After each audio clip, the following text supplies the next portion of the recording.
हाथियों के व्यवहार को नजदीक से समझने वाले बायोलॉजिस्ट तपस कर्माकर जी अब हमारे साथ हैं। आइए सुनते हैं उनके अनुभव।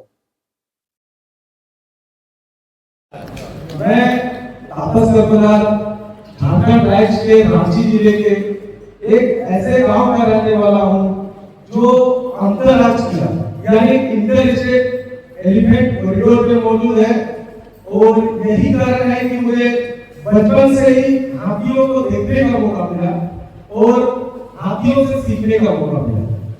आपके यहाँ पे हाथी मित्र दल है, पर हमने झारखंड में खुद से हाथी मित्र नामक एक ग्रुप बनाया और मैं बीते कई सालों से हाथियों के मूवमेंट पे, हाथियों के व्यवहार पे और उनके समस्याओं पे अध्ययन कर रहा हूँ। मैं झारखंड में तकरीबन 200 हाथियों को ट्रैक किया, उनके व्यवहार को जाना, वो किस सीजन में हमारे क्षेत्र में आते हैं, अगर हमारे क्षेत्र में आते हैं तो कहाँ पे रुकते हैं, अगर रुकते हैं तो किन क्षेत्रों पे वो अन्ना मूवमेंट करते हैं। तो इन सभी चीजों को मैंने देखा। आज जो कुछ भी मैं आपके समक्ष में रखूंगा वो सिर्फ आंकड़ों पे आधारित नहीं होगा, ये धरातल की हकीकत होगी और संवेदनशीलता के साथ में समस्या का एक समाधान होगा। आज विश्व हाथी दिवस 2025 के महत्वपूर्ण अवसर पे अंतरराष्ट्रीय गज संरक्षण संगोष्ठी में मुझे बोलने का अवसर प्राप्त किया। इसके लिए मैं आयोजक कमेटी को सहृदय धन्यवाद देता हूँ। अब मैं आप सभी को अपने प्रेजेंटेशन के माध्यम से इस विषय पे विस्तार पे ले जाना चाहूंगा। तो जब भी हम किसी समस्या के समाधान की बात करते हैं तो हमें समस्या की उत्पत्ति, समस्या के कारण का पता होना चाहिए। जब तक हमें कारण पता नहीं होंगे तब तक हम उसका समाधान नहीं खोज सकते हैं। और हम सभी बेहतर तरीके से जानते हैं कि कारण क्या है। ये हाथियों के आवास में हमारा हस्तक्षेप, हम हाथियों के आवास में जितना अपना जरूरत को पूरा करने के लिए चोट पहुंचाएंगे, ये समस्या बढ़ेगी। इसमें हम साफ देख सकते हैं, जंगल में हमने सड़क बनाई, हमने केबल गुजार दी, हमने रेलवे लाइन बिछा दी और जो बची कुची जमीन थी उसपे हमने खेत बना लिए, उसपे हमने घर बना लिए। और यही वजह है जो हाथी कभी घने जंगलों में, शांत जंगलों में, शांत माहौल में रहना पसंद करते थे, आज वो हाथी विवश है हमसे मिलने के लिए। हम कह सकते हैं हाथी हमारे करीब नहीं आ रही है, बल्कि हम हाथियों के करीब जा रहे हैं। अब अगर इसकी बात करें तो इससे बहुत कुछ प्रभाव हुआ है, इससे बहुत कुछ बदलाव हुआ है। जो हाथी कभी जंगलों में उत्पाद पर निर्भर रहते थे, आज उन हाथियों को हमारे फसल अच्छे लगने लगे हैं।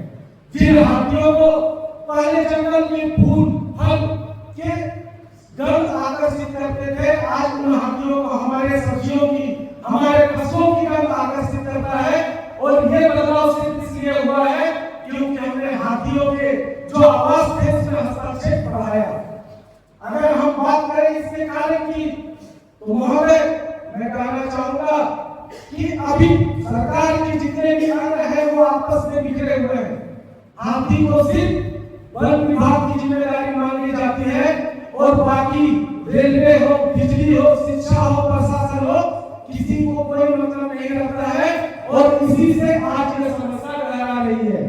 अगर कुर्सी के 4 पायदान में से 3 पायदान को हम हटा के किसी एक पायदान पे लौट देते तो वो लोग नहीं झेल पाएगा, वो सीधे धरातल पे आएगी। और जब ये धरातल पे आती है तो इससे सीधा असर हमारे ग्रामीणों पे पड़ती है और समस्या की उत्पत्ति होती है। अब मैं आपके सामने इसके प्रभाव की कुछ व्याख्या करना चाहूंगा। मैं एक रिपोर्ट आपके समक्ष में रख रहा हूं। ये इंडिया टुडे द्वारा MOEFCC की 2024 की रिपोर्ट है, जिसके आंकड़े आप साफ तौर पे देख सकते हैं कि बीते 5 सालों में हमारे भारत में 2800 से अधिक लोगों की मौत हुई और 500 से अधिक हाथियों का अननेचुरल डेथ हुआ। ये पूरे भारत की मैं बात कर रहा हूं, अलग अलग स्टेट की जानकारी इसमें दी गई है। लेकिन अगर हम इसमें गौर करें तो इसमें देख सकते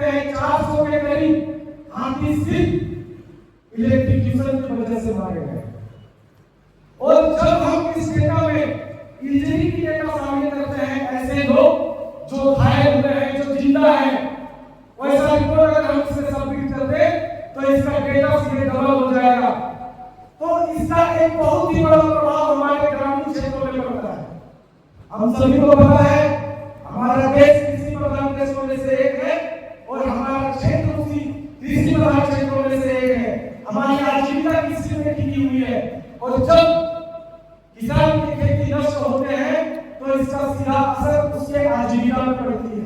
और इसी के कारण महोदय गांव में भय और तनाव का माहौल उत्पन्न हो रहा है।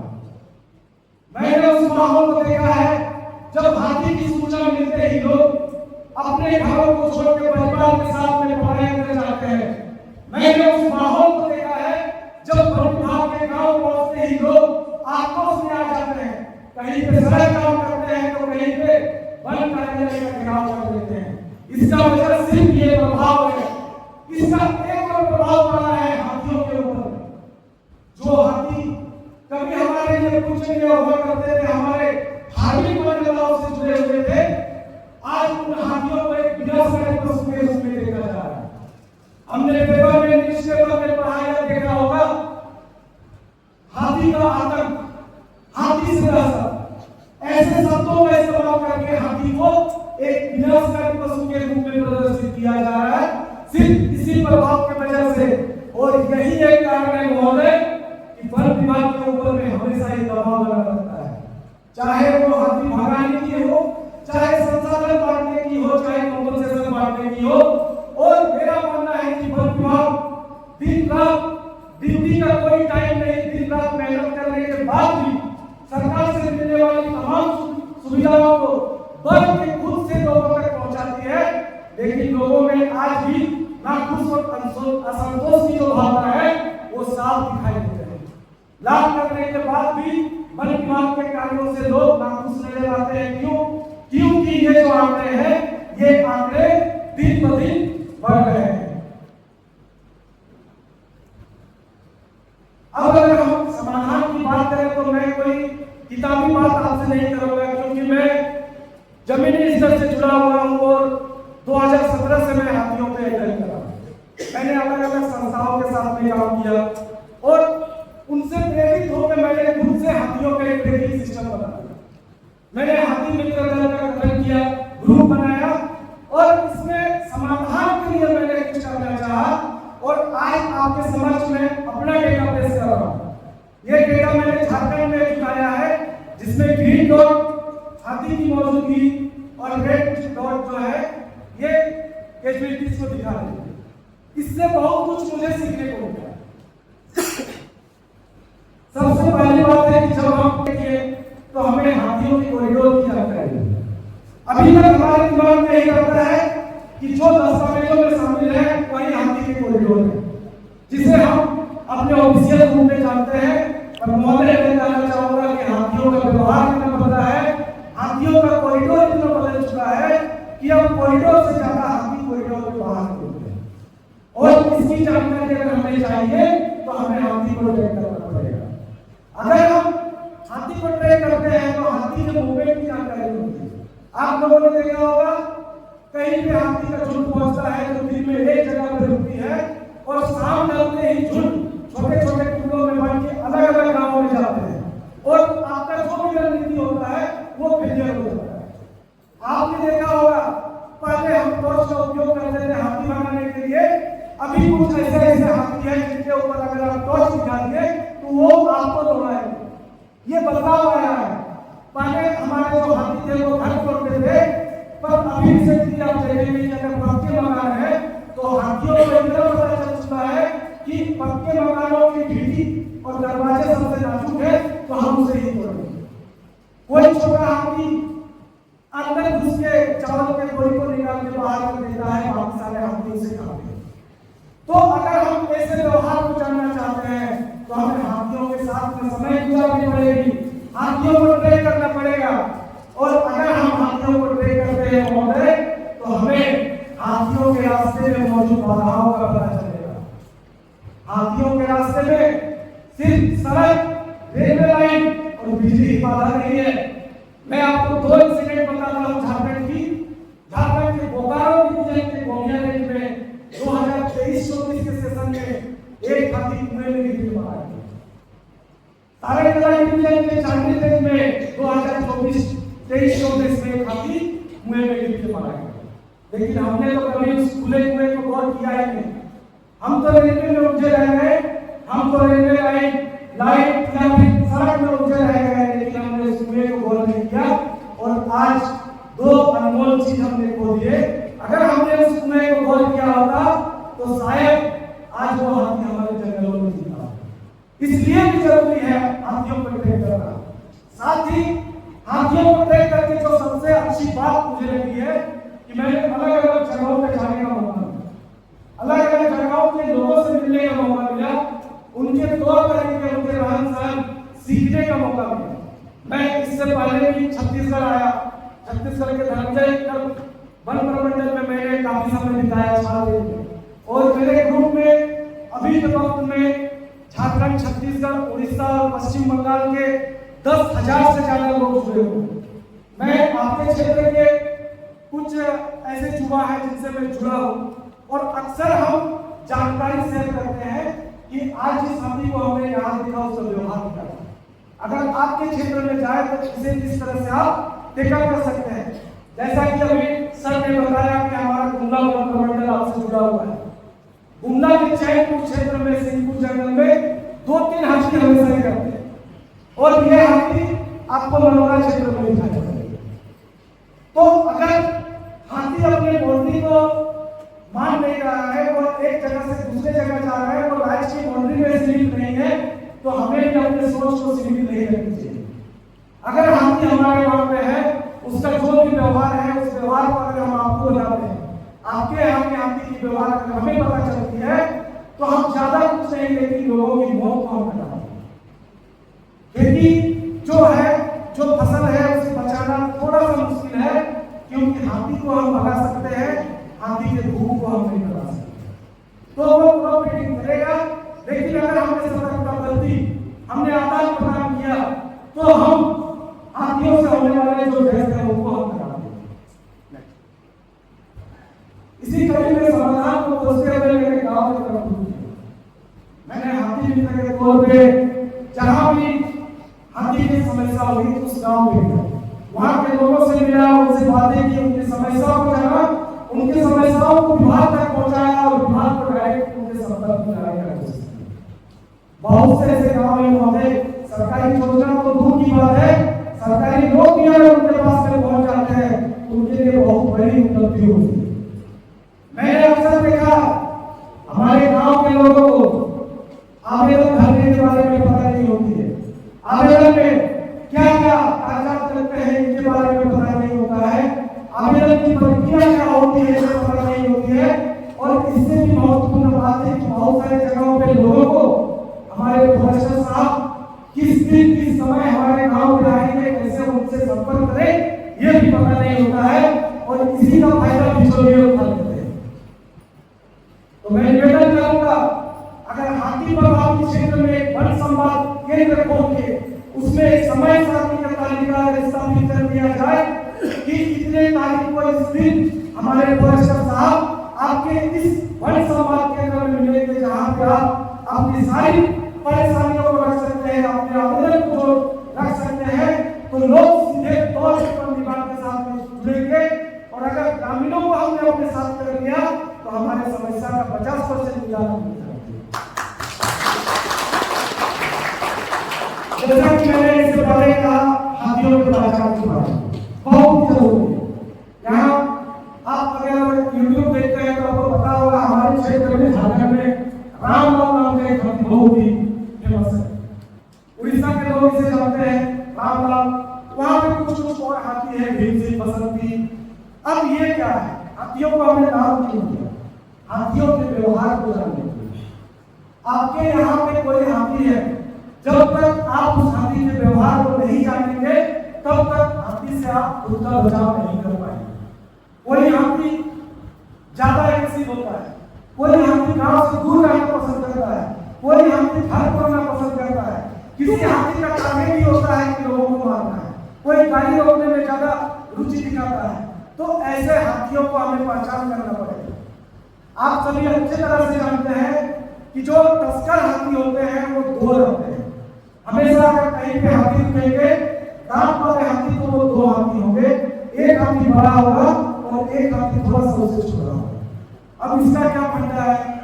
तो हाथी क्या है कि जो तस्कर हाथी है वो गार्ड एलिमेंट होते हैं, जो झुंड की अगुवाई करती है वो हमेशा ही मादा हाथी होती है, और जो तस्कर होते हैं उनका जिम्मेदारी होती है झुंड के चारों ओर सुरक्षा घेरा बनाना। जो बड़ा हाथी है वो छोटे हाथी को सिखाता है कि किस तरह से हमें सुरक्षा को अच्छा करना चाहिए। और जब वो बड़ा हाथी और छोटा हाथी आपस में बिछड़ जाता है तो आप देखेंगे कि दिन के उजाले में भी किसी शहर में हाथी घुस जाता है। क्यों? क्योंकि उसका जो सिखाने वाला बड़ा हाथी था वो हाथी को खुद उसके साथ में नहीं है, इसीलिए उसको समझ नहीं आता है कि हम गांव में जाए, जंगल में जाए, घर तोड़ेंगे क्या करें। और यही कारण होता है कि वो भटक के जंगल से सीधे किसी शहर में पहुंच जाएगा, किसी भी गांव में पहुंच जाएगा। वो कुछ इस तरह से दिखाई पड़ते हैं, छोटे रास्ते रहते हैं, बड़े रास्ते में हाथी उनके गुरु होते हैं। तो ऐसे हाथियों के व्यवहार को अब हमें कागजों में लाना पड़ेगा। मान लीजिए कि हम किसी सबमिट के सबमिट ऑफिसर हैं, हमने 3 साल वहां पे अपना योगदान दिया, वहां पे आने वाले हाथियों को जाना, उनके व्यवहार को जाना। 3 साल बाद मेरा तबादला किसी दूसरी जगह हो, अब नया कोई वहां पे आया तो उसे भी फिर से शुरुआत करनी पड़ेगी, क्योंकि जो मैंने सीखा वो तो सिर्फ मेरे पास रह गया, उसे मैंने दस्तावेजों पे नहीं लाया। तो अगर हम कहीं पे हाथी देखते हैं, उसका प्रॉपर डॉक्यूमेंटेशन अगर हम अपने सबमिट में रख देते हैं तो कल को जो भी सबमिट ऑफिसर वहां पे आएगा, एक बार उस डॉक्यूमेंट्स को पढ़ते ही वो समझ जाएगा कि अगर 25 हाथी का झुंड आता है तो वो हाथी किस गांव पे जाएगा, अगर 5 हाथी का झुंड है तो उस झुंड का व्यवहार क्या है। इसलिए अब हमें दस्तावेजों पे ध्यान देना चाहिए कि किस तरह से हम अपने डेटाबेस को मजबूत करें। अब सबसे महत्वपूर्ण बात इस समस्या के समाधान। अभी वर्तमान में अगर कोई मुझसे पूछे कि हाथी की समस्या का कोई समाधान है तो मैं सीधे तौर पर कहूंगा कि अभी वर्तमान में समस्या का समाधान 100% हम नहीं कर सकते। क्यों? क्योंकि हमने अपने बड़ों से सीखा हाथी आए तो हाथी को पकड़ो, हमने अपने बड़ों से सीखा हाथी आए तो स्वार करो, हमने अपने बड़ों से सीखा हाथी आए तो मसाल लेके कोई जाओ, हमने अपने बड़ों से सीखा हाथी आए तो भगा दो। और आज हम उसी राह पे चल रहे हैं। लेकिन अगर हम चाहते हैं कि हमारे जो भविष्य है वो हाथियों के साथ में वो एक अस्तित्व स्थापित कर सके तो उसके लिए हमें पहल करना होगा। वो पहल क्या है कि हमें बच्चों के पाठ्यक्रम में वाइल्ड लाइफ मैनेजमेंट का अध्याय जोड़नी पड़ेगी। हम बच्चों को गणित, विज्ञान, संस्कृत, हिंदी सिखाने के साथ साथ वाइल्ड लाइफ पर सिखाते हैं तो हमारे बच्चों को पता होगा कि हाथी कैसे नहीं दौड़ सकता है, अगर हाथी दौड़ा है तो हमें किस तरह से दौड़ना चाहिए, कैसे रंग के कपड़े पहन के हमें जंगल में नहीं जाना चाहिए, हाथी का मस्त पीरियड क्या होता है, हाथी का गंजा क्या होता है, हाथी के पैर हिलाने का क्या कारण होता है, सूंड हिलाने का क्या इशारा होता है, कान हिलाने का क्या इशारा होता है। अगर कितनी बार हम अपने बच्चों को सिखा दें तो आने वाले समय में जब वो बच्चे किसी भी सेक्टर में अपना जॉब करेंगे, चाहे वो रेलवे हो, बिजली हो, शिक्षा हो, उन बच्चों के मन में ये दिख चलेगी और वो वाइल्ड लाइफ के प्रति सचेत रहेंगे। उन्हें पता होगा कि हमें हाथी से कैसे निपटना है। आपको रेल की गति कम करने के लिए आवेदन देना पड़ता है कि इस जगह पे हाथी का मूवमेंट है, आप गति को कम करेंगे। क्या रेलवे खुद से ये नहीं कर सकता है? बिजली विभाग को कहना पड़ता है यहाँ पे तार नीचे है, इसे थोड़ा सा ऊपर कर दें। क्या बिजली विभाग के लोगों को ये बात नहीं है कि हमें हाथियों के लिए भी कुछ सोचना चाहिए?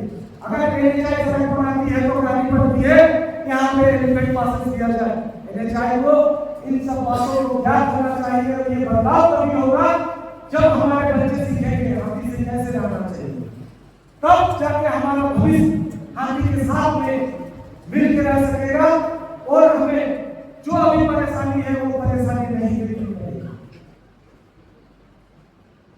अभी समय में फेंसिंग के रूप में अपने संपत्ति की रक्षा के लिए इलेक्ट्रिक फेंसिंग और बायो फेंसिंग दोनों ही चीजें बहुत तेजी से की जा रही है। अब इसमें सबसे पहले हम बात करते हैं इलेक्ट्रिक फेंसिंग। तो ये काफी सारे जगहों पे किया जा रहा है।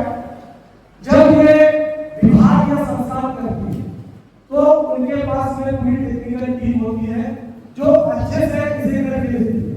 उन्हें सारा कुछ जानकारी होता है जिससे मौत नहीं होती है, हाथी सिर्फ उससे भाग जाते हैं।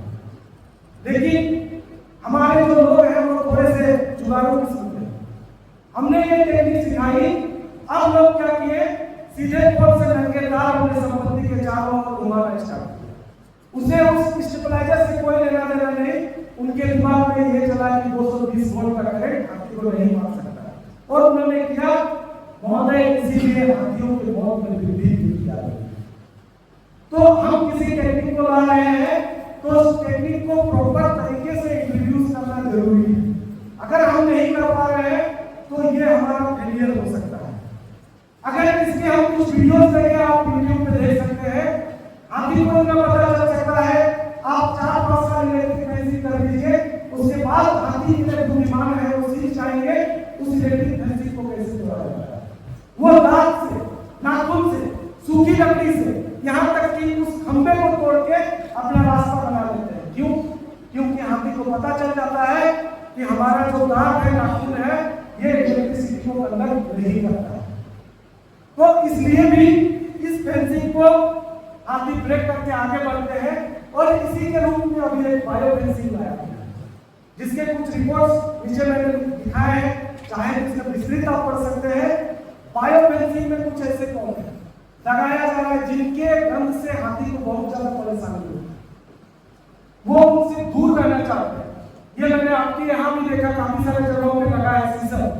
उसको तो अच्छा से खाता भी है लेकिन वो काम करता है। अब क्या है, इसमें कुछ ऐसे तत्व है, सीजन है, लगाने पड़ेंगे मिलाई के, season, lemon grass, lemon cactus, ये तीनों में कुछ ऐसे तत्व है जिनसे हाथियों को थोड़ी परेशानी होती है। साथ ही इसके कुछ और फायदे हैं कि इसमें आजीविका लोगों का हम जोड़ सकते हैं। इसमें कुछ ऐसे उत्पाद बनते हैं जिनको बेच के लोगों के बीच में आजीविका का साधन भी हम कर सकते हैं। ये प्रोजेक्ट साउथ इंडिया में शुरू किया गया है। हमने पलामू टाइगर रिजर्व में भी ये प्रोजेक्ट को अभी शुरू किया है। तो इसके अभी प्रभाव हम देखेंगे। हम हाथियों पे 100% नहीं कर सकते कि ये पूरा काम कर जाएगा। हमें प्रैक्टिकल करते रहना है। हाथी हमसे 10 साल 20 साल आगे चल चुका है, हम 10 साल पीछे चल रहे हैं, इसीलिए हमें अब आगे की सोचनी पड़ेगी। हम प्रैक्टिकल करेंगे, 1-2 साल में इसके और भी प्रभाव आएंगे। जैसे कि अभी के समय में आपके यहाँ का जो डेटा है वो कहीं का red zone, blue zone, yellow zone है। अगले साल का डेटा को हम देखेंगे कि क्या वो रेड जोन वहीं पे है या वो रेड जोन थोड़ा सा वहां से आगे बढ़ा है या कम हुआ है। तब हमें पता चलेगा कि वो टेक्निक हमारा कितना काम हो रहा है। आगे बढ़ते अब इतने सालों में जो मुझे लगा, हाथी की सूचना ही एक ऐसी चीज है जो हाथी से लोगों को बचा सकता है। सबसे ज्यादा यहाँ का तो मुझे ज्यादा जानकारी नहीं, पर मैं झारखंड में कहूँगा सबसे अधिक मौत अगर झारखंड में होती है तो सुबह सवेरे स्कूल जाने के दौरान हो रही है, सवेरे किसान खेत जाने के दौरान हो रही है, और शाम को बाजार से घर लौटने के बाद हो रही है। इसी को रोकने के लिए मैंने जो ग्रुप बनाया हाथी मित्र, उसमें हमने क्या किया कि हाथी की जानकारी को दे रहे हैं। यहाँ पे हाथी का मूवमेंट है, इस रास्ते में हाथी का मूवमेंट है। कितना बदलाव हुआ क्या मैंने किया नहीं पता, पर मुझे इतना पता है कि आज जिन लोगों को हाथियों से कोई लेना देना नहीं था, वो सुबह शाम उस ग्रुप के मैसेज को देखते हैं कि आज हाथी कहाँ पे है, कौन सा जंगल हाथी से प्रभावित है। यहाँ तक कि लोगों का अगर सफर करना रहता है तो उस ग्रुप में मैसेज करते हैं कि क्या इस रास्ते में हम सफर करें। बस इतना बदलाव हो। और इससे हमारा क्षेत्र, पांचपरगना क्षेत्र जो कि मिला जुला क्षेत्र है, Saraikela division, Khunti division, Ranchi division और पश्चिम बंगाल का पुरुलिया डिवीजन, तो इतने सारे जगहों को मिला के हमारा 5 परगना बना है। और 5 परगना में हमने काफी ज्यादा ये जो घटनाएं थी, इन घटनाओं को ऐसे ग्रुप के माध्यम से हमने कम किया। इसके लिए आपके यहाँ भी बहुत सारे ग्रुप है, मैंने जुड़ा। यहाँ का एक न्यूज चैनल भी है, शायद आप में से ही कोई हो तो उसे ऑपरेट करते हैं। मैं उसे निरंतर देखता हूँ जो हाथी की जानकारी देते हैं, कहाँ पे हाथी की मौजूदगी है, ग्रुप के माध्यम से भी चलता है। तो इससे बदलाव होती है, लोग हमसे जुड़ते हैं। इसके लिए अभी वर्तमान में एआई टेक्नोलॉजी आ चुकी है। एआई की मदद से लोगों तक एसएमएस भेजा जा रहा है, उसे कॉल पहुंचाया जा रहा है। पर महोदय, इस चीज में हमें टेक्नोलॉजी के साथ साथ उन लोगों को जो इस कार्य को बहुत पहले से करते आ रहे हैं, क्योंकि ऐसे ग्रुप वैसे ही बच्चे चलाते हैं जो हाथी आने के सबसे पहले आपके साथ में खड़े होते हैं। और अगर हमने लोगों को अपने साथ कर लिया तो समस्या हमें देखने को नहीं मिलेगी, लोग हमारे साथ में रहेंगे और समस्या का बेहतर उपाय हम खोज सकते हैं। समस्या का उपाय खोजने अगर हम कहाँ जाए तो लोग इतना आपस में रहते हैं कि पहले हम उन्हें समझाएं कि पहले हम समस्या को देखकर समझ नहीं आता। हाथी भगाने के लिए, बचाने के लिए हमारी टीम अगर पहुंचती है तो लोग सबसे पहले उनसे उलझ जाते हैं। अब उनको सुलझाने के लिए एक जगह का समय निकल जाता है, हाथी कहीं दूर चले जाते हैं। ऐसी जगहों पे अगर लोगों का सहायता, लोगों का मदद, सपोर्ट हमारे साथ में रहे तो इस समस्या का समाधान हम बेहतर कर सकते हैं। और जैसा कि मैंने कहा कि अगर हम वाकई में इस समस्या का समाधान चाहते हैं तो हमें सभी इकाई को, विभाग की जितने भी सरकार की इकाई है, सबको एक साथ आना है। वन विभाग की संपत्ति सोच के हाथी को अगर छोड़ देंगे तो इस समस्या का समाधान नहीं हो सकता है।